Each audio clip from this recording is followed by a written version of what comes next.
Morning, guys. I get asked a lot about practice, so I'm going to put something on about practice. A lot of you who deal with me know my thoughts on practice. I'm not really into the complex stuff. The guys I'm talking to here, you guys, not being disrespectful, but a lot of you are not up to that. You're on your journey.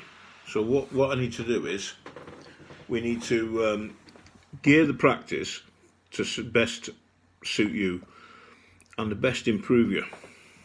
And there's loads of practice games out there. It's only your imagination that limits it. And they've all got fancy names. And to be honest, I don't know half of them. I've not looked at them. I probably know the practice routine. I just don't know the fancy names.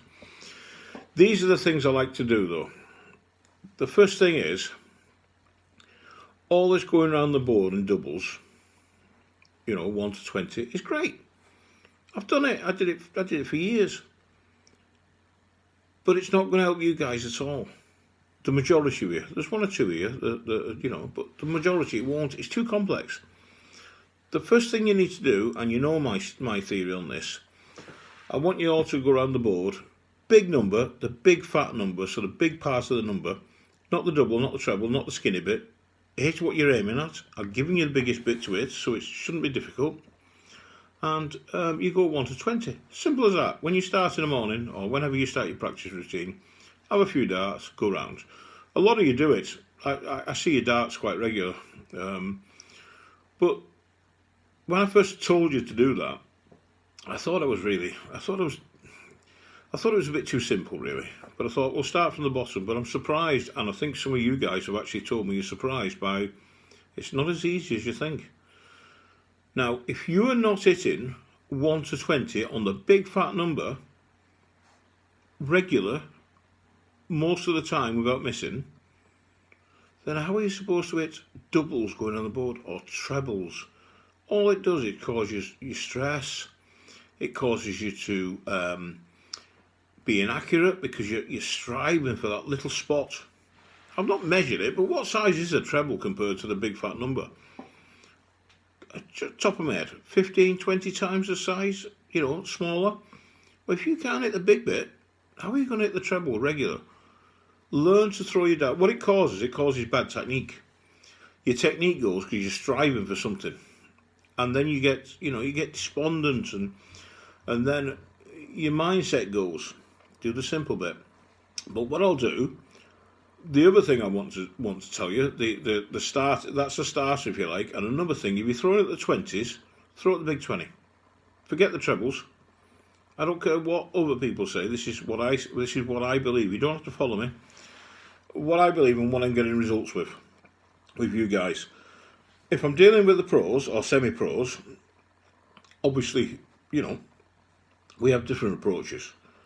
But even then, the simple basic stuff is still good for anybody, just to get warmed up.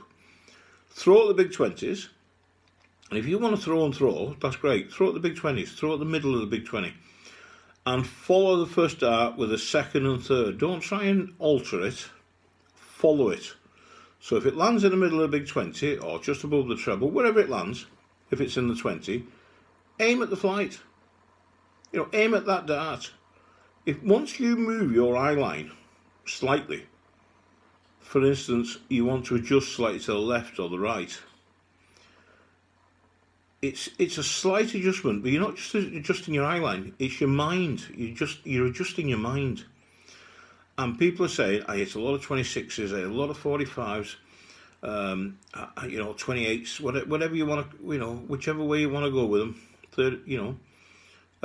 The reason for that is your first dart, if it's you're then adjusting one side or the other, and that's why you're straying. Go straight for it. If you're not, and I'm not being disrespectful. I'm talking the majority, not all of you. You're not good enough at this point in your lives, of darts lives, of being able to pick and choose between a millimetre here and a millimetre there. What it does do, you try and move 5 millimetres over and you'll end up moving several centimetres over. And you know that, it happens to you. So I'm tailoring these techniques for you The more you do these simple techniques I've just given you, the more your technique will be straight, the more you will throw correctly. And then, given some time, you will hit more trebles. Your scores will go up. Your averages will go up. Not by doing the complex stuff. The complex stuff is beyond you. Beyond most of you. It's alright saying, well, I can do it. The proof's in the pudding, isn't it? What are your averages? You know, everybody's in different. What are your faults? Are you hitting lots of 1s and 5s? Are you letting yourself down on this and letting yourself down on that? Yeah, the other practice that brings you the doubles and that, they are very important, don't get me wrong. But I'm talking to guys here who've got 30, 40, 50 averages, 60 averages even. And you need to improve. Well, do the basics first, and you will naturally improve. By hitting 60 rather than 26, your average goes up. Your confidence goes up, and everything improves. I'm going to cut this one off now, and I'm going to make another one and put it back on so it's not too long. I'm going to do another one for another practice routine.